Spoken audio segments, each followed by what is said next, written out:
Thank you, Mr. Speaker. Well, I'm somewhat surprised. I was expecting the right honourable gentleman to outline for the first time in several years exactly where the £52 billion worth of cuts the Labour promise were coming from. The reality is we've heard nothing new this morning.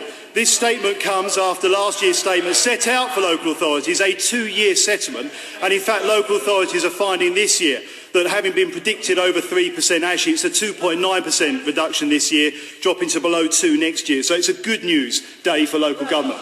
He also isn't matching up with the facts of life. If he looks back at the Audit Commission's recent report, they outline how local authorities are coping very, very well with the changes. Mr. Campbell, your apprenticeship to become a statesman is never going to be completed at this rate. I must ask you, man, I know you're a bit over-ebullient, but you must calm yourself. Calm yourself. I'd say two things, if I may. Order. I say two things. First of all, members must not shout at the Minister as he's responding to the question. And secondly, I think the Minister was deploying a rhetorical device, but I know he's well aware that on these occasions it's a question of the question being put to ministers is not an occasion for another party to set out a policy. That isn't the nature of the urgent question procedure. But I know that the Minister, from his wry smile, is well aware of that important fact. Minister Brandon Lewis.